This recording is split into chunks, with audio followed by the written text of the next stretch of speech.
No. No, Buzz. I just beat book club. One of my favorite discoveries, of anyone since think I think since I discovered Bartlemy and started this channel. I read a advanced reader copy of a very white book, The Thinking-About-Gladys Machine by Mario Levrero, forthcoming at the time of this recording from And Other Stories, a press that I tend to like. I like a lot of fiction and translation, discovering older things. The market, again, presses, archipelago books, of course, is like up there for these ones. But yeah, And Other Stories, I think, generally publishes interesting stuff. Not always for me, but always glad to see them doing something, I think. Yeah, Mario Levrero, did not look up how to pronounce his name. I think was publishing from in Uruguay from it was from Uruguay and published basically from like the mid 20th century till early 21st. He has, I guess, a thing that is like a famous thing called the Luminous novel, which, as I recall from looking it up at work one day, is a like 450-page prologue to a book that was the proposed book that he wrote. He won like a Guggenheim Fellowship for. Basically, just like a 450-page apology for that book and how it was impossible to write, which sounds extremely up my alley. As does basically everything else I read about what he wrote, and as was the case with the Thinking-About-Gladys Machine. I mentioned Bartlemy before because I think Levrero is not really similar to Bartlemy at all in terms of like sentence structure, in terms of thematic seats, in terms of anything other than the fact that he really likes writing short, sort of surreal stories that have an extremely literary bent, and that all kind of just like tickle my brain the right way. So yeah, this is a short story collection. It's reading the table of contents. We start with the book and the texts, a note on the 1995 edition, because it was published originally in 70, I think, and then completely just like sunk, from what I understand, and then in 1995 got a reissue, I'm assuming in Spanish, that Levrero wrote a little thing about. But then in the stories, we start with the Thinking-About-Gladys Machine, a page and a half that includes the phrase, the Thinking-About-Gladys Machine. That's the thinking-about-Gladys the thinking-about-Gladys machine, which is a story about a person wandering through their house, doing their sort of like nighttime checks. The doors are locked, check if all the burners are off, check if the Thinking-About-Gladys machine is running properly, that kind of thing. And then there's the follow-up is Beggar Street, which is a story about, I should say, to go through these. The Thinking-About-Gladys machine was again, page and a half, just like introduce this like bit of world building and then leave, which is great IMO. It immediately hooked me into going like, okay, I think I'm gonna go on with this. Beggar Street is a story about a person who goes to light their cigarette, realizes their lighter isn't working, so sort of like fusses with the wheel. This is a Zippo style lighter, I'm assuming. Notices the wheel is lighting a spark, so goes in, uses an eyedropper to fill up the fuel, and keeps using it. It doesn't little spark, but it won't light. And so this person opens up their lighter, discovers a very intricate mechanism within it, which, when unfolded, becomes bigger than the lighter itself, and feels very confused about this, and then continues along this path. finding within the lighter mechanisms that are, when again unfolded or unsprung, larger than the lighter itself until they get sort of lost within the lighter. It's very good. One-way story number 2, that's like a 7-pager. One-way story number 2 is another, just basically one-pager that is about a dog named Champion who is, the narrator is trying to abandon, and ultimately the only way to abandon the dog is to wander into the woods and get lost forever, question mark. So those are the first 3 stories. Again, this is we're starting on page 9 and we're getting to page 21 of this very slim volume, not even full trade paperback size. The Abandoned House is the first story that goes, it's nearly 20 pages. It's like double the length of everything that's come before. It is, of course, composed of stories that are mostly less than a page long. Picnics, Bear, and The Glare, and It starts. This is the first one I want to, I think, read specific from, because, yeah, the structure of this story is there's like this group of people who have this abandoned house that they visit, and it's full of weird shit.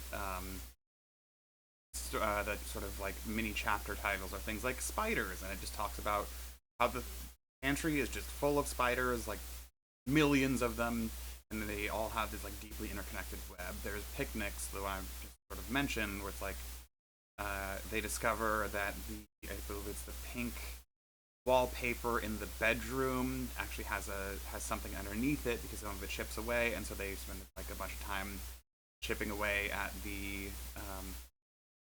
pink wallpaper until they discover this massive, beautiful, like fresco basically that plays like a picnic scene, and so they decide to have picnics in the bedroom for a little while.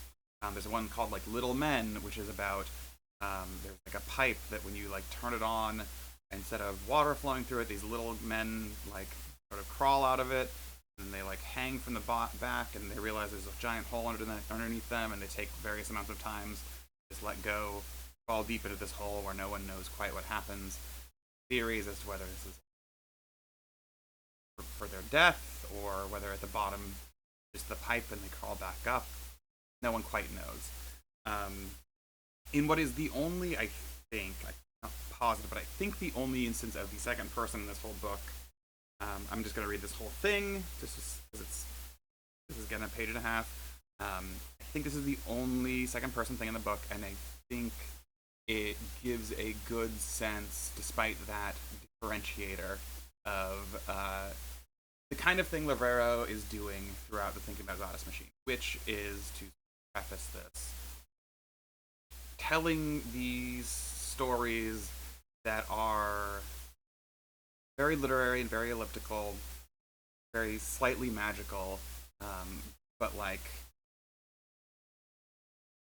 push out into a bunch of different potential readings, such that I feel like there's there's inherent ambiguity in everything that's being discussed, and like what you should take away from it, and that's the thing I deeply love. So, you are a door-to-door salesman flogging books or medical insurance. You knock on all the doors, try to gain access to all the houses.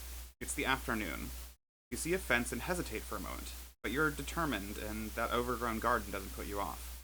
You push the gate open, walk up the path that divides the garden in two, stop at the door, and look for a bell. You don't find it, but you do find a bronze knocker. It's shaped like a hand with long, slender fingers, a big ring on the longest, and missing, not because it's broken, but because it was made that way, a couple of joints from the index finger. Your own hand, on noticing this, falters slightly. But then you remember some lessons from salesman school, and a few examples from your personal experience. You complete the action, taking the knocker, lifting it so that it hinges upwards, letting it fall once, twice, 3 times on its base, which is also bronze. Inside the house, the sound booms. This confuses you. We, meanwhile, from unfortunate experience, know only too well that a knock at the door sets off a whole host of strange echoes within the house. It invariably gives the impression of a dry, rasping voice insisting that you open the door and come in. Your confusion doesn't last long. Take your hopes for reality and make the fateful mistake. When we arrive, find your briefcase on a chair or on the floor. We don't need to open it to know your line of work. We gather in the dining room and hold a minute's silence. Someone always sheds a tear. Someone else always suggests reporting the case to the authorities. Convince them that it wouldn't get us anywhere and would instead lose us the house. Then someone pipes up and suggests putting a warning sign by the entrance. We older types have to explain, once again, this would be a surefire way of increasing the number of victims that sooner or later the curious idiots would get us thrown out. In the end, everyone agrees that although these cases are regrettable, it's not in our power to prevent them. Finally, tired after so many sad scenes, weights on our conscience and pointless arguments, we try to see the funny side and say that there are, after all, too many door-to-door salesmen in this world. Later on, someone takes your briefcase and throws it, quite unceremoniously, down the well behind the house. I think that, like, it's sort of self-explanatory, right? Like, there are very clear moments of, like the deliberation between the spelunkers of this house clearly sort of reflects a sort of, like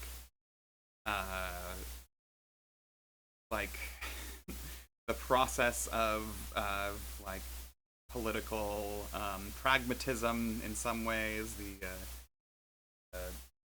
limited scope of possible reaction that ultimately leads to inaction in terms of self-interest. The joke at the end is sort of the reversion to the norm. That is to say,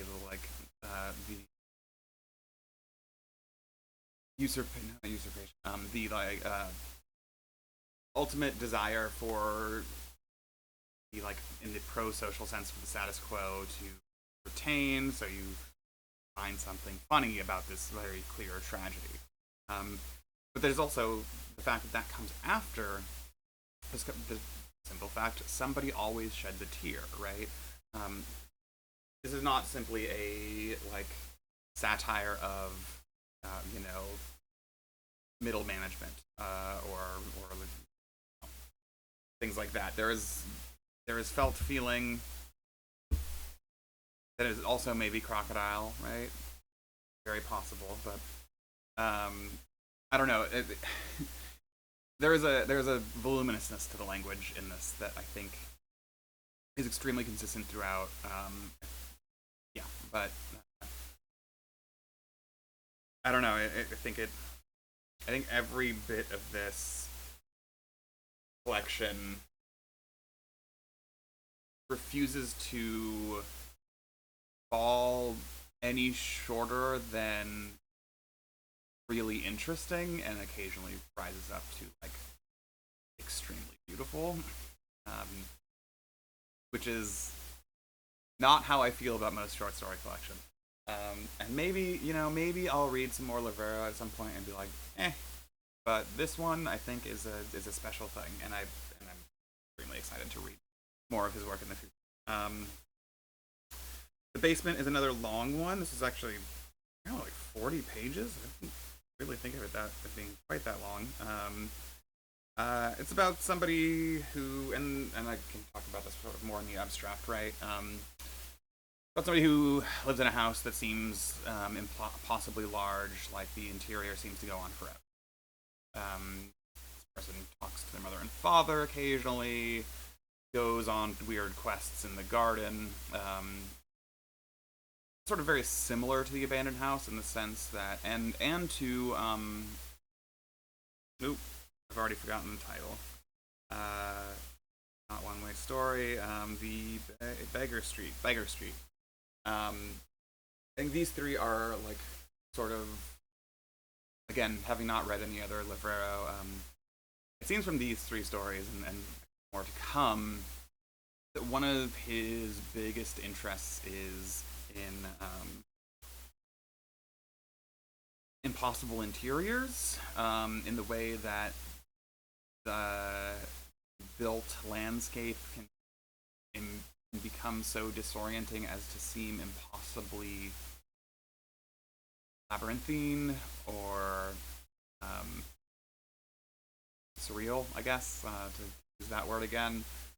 Again, no idea if there's any correct connection to surrealism or movement from Levrero, but you know, he was a he's a short story writer and apparent leftist in the like 60s. So the possibility is very strong there. Um, but yeah, the basement is a neat little story. I think the on the back it compared to Lewis Carroll, which I bet that's true. Never read him.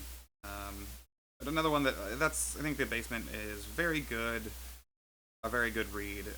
One of the lesser stories in the book, in my opinion. Um, there's a good bit of threat throughout it actually that I think is also very um, that green liquid is about another door-to-door salesman. There's a woman who comes in to demonstrate a cleaning liquid. An entire circus follows her in, and then she leaves. And the person's like, "Wait, but now there's a whole circus in my house." And she's like, "I don't know those people." Literally the entire story. It's great. Then we have the boarding house, which is I think the only story in this that I started and had to stop and then start over again because it is a 10-page single sentence. Hey B, you're following along. You've been reading a lot of single sentence books, including ones you didn't finish that don't even show up on this channel. So that's the whole thing, huh? The whole thing. I think Levrero acquits himself quite well with this sentence. This is another story about sort of an impossible interior, about somebody who has a room at a boarding house. That boarding house is again an impossible interior, such that the person has to like literally walk through other people's rooms and not like because it's a train car style thing, but like it seems like this person walks literal city blocks inside of the house to get back to the house, and then eventually, and then again, like I said, or maybe hopefully gave with the example. There's also very funny lines, right? Like I think of it as a joke. Too many door-to-door salesmen in the world or whatever. Uh,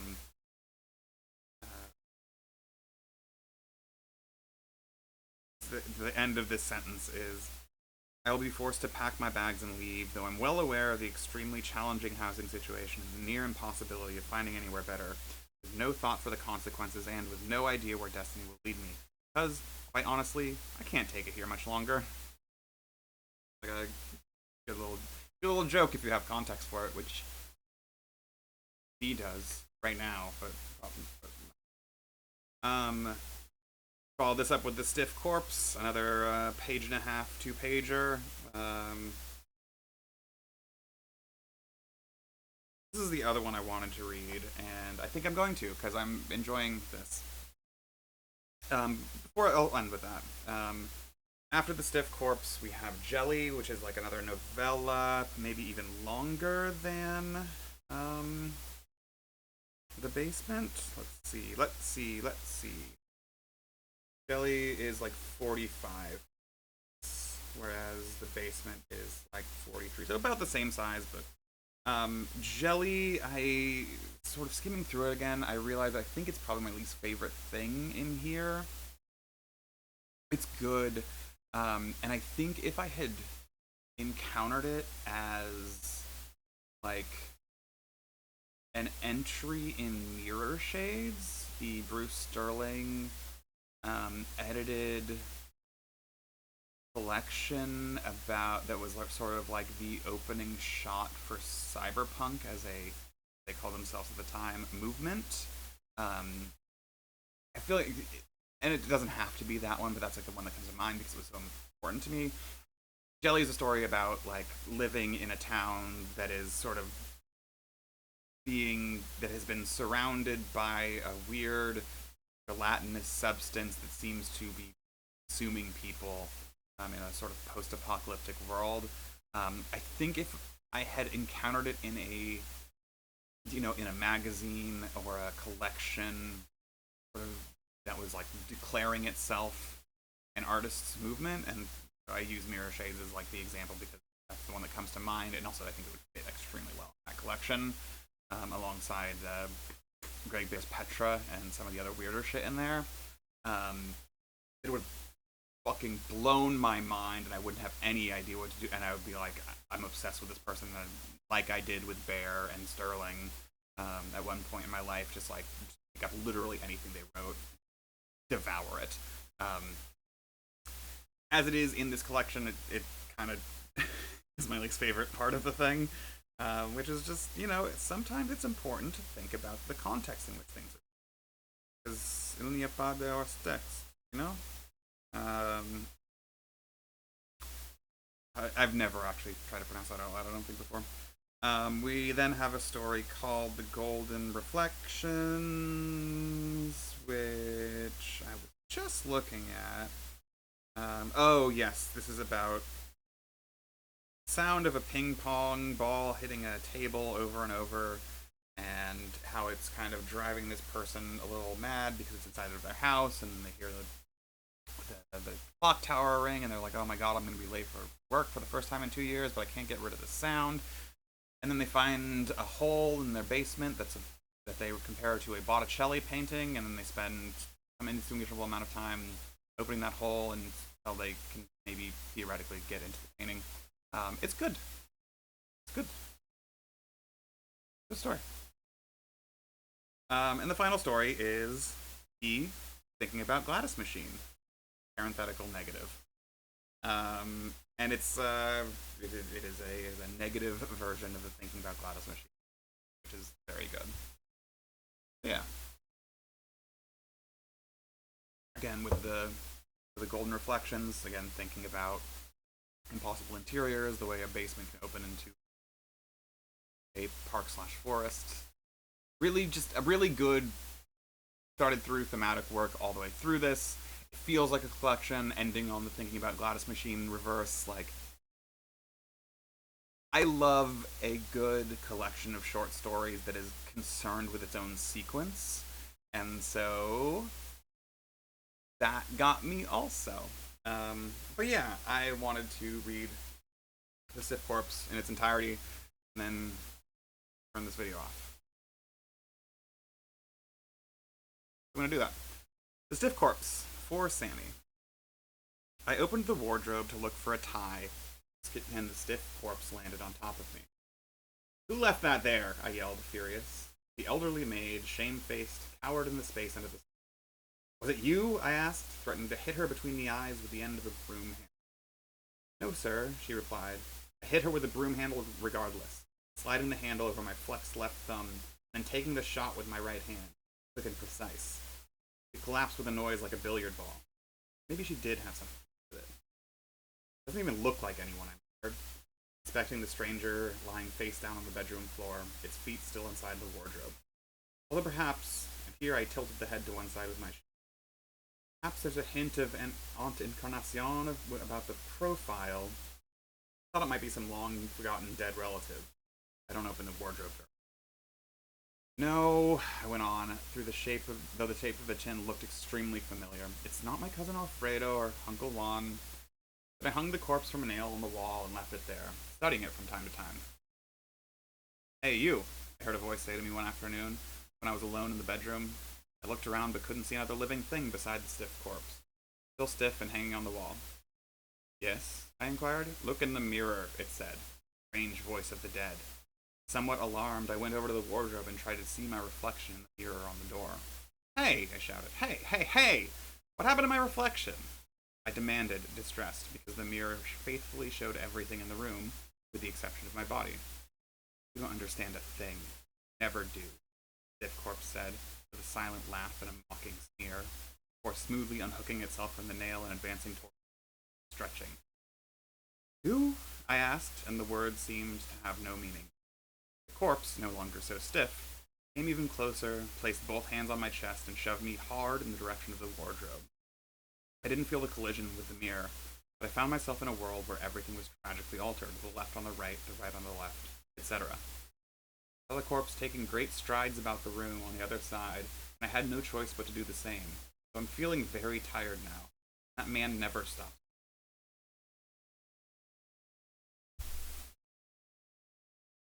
Thanks for not watching!